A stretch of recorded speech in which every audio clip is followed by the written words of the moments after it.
আপু মেইনলি আজকে আসছে হলো হেয়ার রিবন্ডিং করার জন্য। তো হেয়ার রিবন্ডিং করতে এসে কিন্তু আপু আজকে একদম উপরের কানটাও ফোঁটা করে নিয়েছে।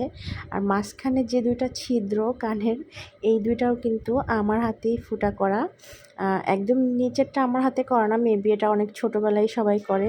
যাই হোক, মাঝখানে দুইটাও আমার হাতে করা, আর উপরেরটা হলো আজকে করে নিল। আপু বরাবরই মানে আমাকে দেখে সাহস করে, আপু তোমার কানগুলো এত সুন্দর করে ফোটানো, তোমারটা দেখেই আসলে ভালো লাগে, তখনই করতে ইচ্ছে হয়।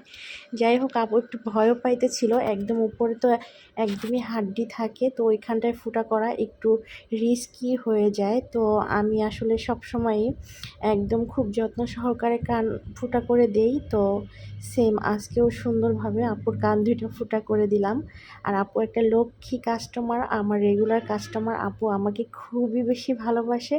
সত্যি বলতে সব কাস্টমাররাই আমাকে খুব বেশি ভালোবাসে, খুব বেশি পছন্দ করে। সবাই দোয়া করে।